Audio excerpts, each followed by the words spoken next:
I was a loner kid. I played by myself. I invented little worlds in my imagination. I was kind of interested in, nonetheless, being in the world. So somehow photography is this way of like being in the world, but for me also not being in the world or being in my own space. And it's interesting because I've done a lot of road photography, and the automobile sort of functions that way too, where you're in the world and removed. I'm not saying this is the recipe for psychological health, but it is a medium that worked for me in that way. I think the allure of the open road is really sort of built into the American psyche in some ways, and so it was just in there. And then it's also, of course, within the history of photography as well. It came with my bottle as a baby or something. I don't know, it's in the water. Photography is a language, and I speak this American dialect of the photographic language. Wanderlust is linked, for me at least, to sort of daydreaming and the kind of wandering that we can do in our heads. And I wanted to use this medium of photography, which is really so much about the world out there, but connected kind of with the world in here.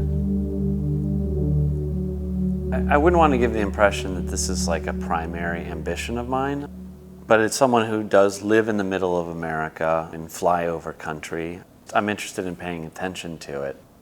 Over the years, I worked for a lot of magazines, and it's sometimes funny where it's like, Minnesota, Montana, Michigan, they're all the same kind of state. So, and I'm interested in the nuances that exist in the country. I live in the north, and it's a colder climate, both in weather, in real climate, literally, and but it's a bit colder psychologically with sort of Nordic and German influence. And as you go south, you have much more African American influence, and it's just a very different culture, but also a more welcoming culture in a lot of ways. So for me, it was a way to explore, both like home and this other land within America. Even though I call myself a photographer and I try to make, beautiful photographs, the experience is primary in a lot of ways. My goal is, experience and expression. That is much closer to the realm of poetry than it is to journalism. There's nothing more powerful than storytelling. And photography is a fragmentary medium. So it's not great at conventional storytelling. Yet it has some elements of storytelling. But if you overemphasize those elements, sometimes you're taking away from the power of photography. So it's this constant wrestling match with the medium. Actually, a lot of people don't see the humor, but I really see a lot of humor and strive for that. But I don't strive to be ironic. I really want to be heartfelt, but also allow the sort of human comedy to come into play. I live in Minnesota. I cross the Mississippi River every day. So it's sort of an obvious path, but it's also this incredible metaphor for wanderlust. For, as corny as it sounds, the sort of American dream and the kind of like, you can hit the road and travel. But of course it has Mark Twain, it has other metaphorical meaning in terms of, slavery and freedom from much darker forces. In creating Sleeping by the Mississippi, I was looking for these repeating motifs, these ways to weave the pictures together. And, one of the primary ones was through beds and these kind of vehicles for dreaming. I mean, this is a strategy for putting pictures together. I don't think of myself as a photographer of the single image, and how do you get pictures to speak to each other? And sort of repeating motifs is one way to do that.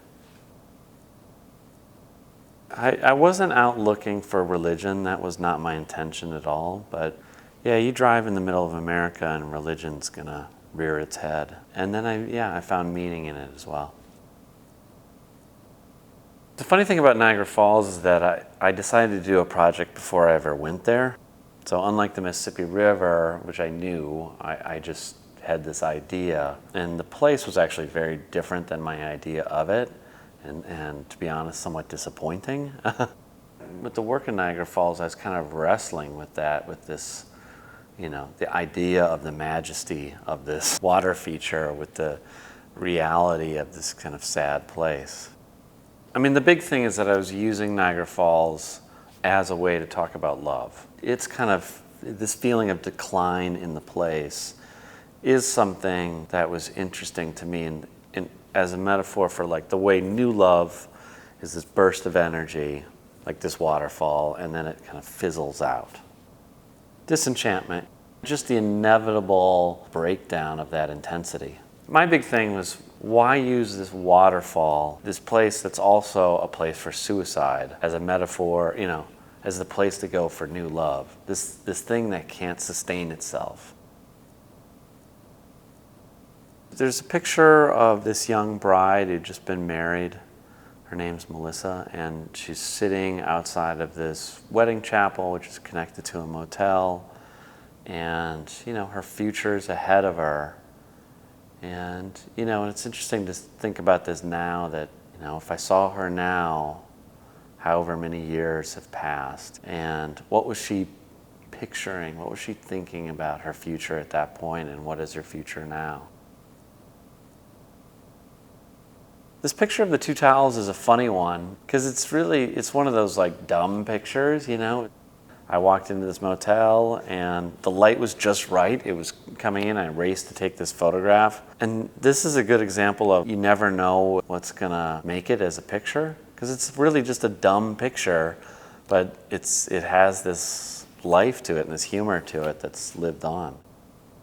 The motel architecture there was so of another time. It's the way I think of Niagara Falls. It's like my grandparents' generation. Plus, it's just like eye candy.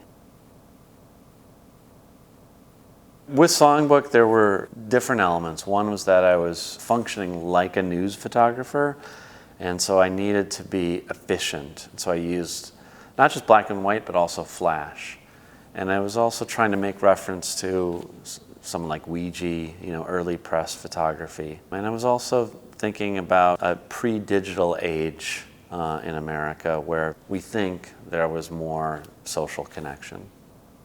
For me, it was a way to explore social life in America as well as my own sort of desire for social life. With this work, I was collaborating with a writer, traveling with another assistant, meeting people out, engaged with the world, and functioning like a photojournalist in some ways. It put me out there. It was a series of trips, state-based trips originally. Our first state was Ohio, and we would travel the state and report on these stories, and then create a newspaper from that. And we did a series of these. But Songbook, the idea was, unlike the sort of newsiness of these dispatches, was to produce this more lyrical experience of the work. I mean, photographs can be used in different ways, and you can have different experiences with them. They're kind of different than like paintings in that way. A painting is a painting, but a photograph can function this way on a computer, that way in a book. You put text to it, it functions in a different way, and I like to play in different waters. I love this picture of Bill because I think it's a welcoming picture. He's sort of saying, dance with me, but it's also a picture of solitude. And this is this recurring thing in my work, is this desire for solitude, but also desire to communicate. This picture of Dave and Trish is one that I love deeply, and it's kind of a heartbreaking image because not too long after I made it, Dave died in a tragic accident. But it's also a picture that hides information, so the viewer projects information onto it and meaning onto it. It's a tender picture. With the songbook work, we were chasing after stories and events and that sort of thing. And then I was responding on the fly to whatever caught my attention. I mean, it's linked to Niagara and looking at romantic love, but I think there's something a little like softer and more fleeting in that picture. I always say that photography functions more like poetry than it does the novel, where it's, in poetry you have these line breaks and these kind of gaps for the reader to fill in. And with photography, I try to leave those gaps, but not so many gaps that people don't understand what they're dealing with whatsoever. My whole thing about successful photographs is that they're anomalies. I still don't understand why one works and another doesn't, and they're just little mysteries. I think there are a lot of different elements. I mean, one is, the right mix of things in the picture itself, and then there are these external elements that come into play, which is why I don't strive to make iconic pictures. I try to make really good body of work, and hopefully, great pictures will come along the way.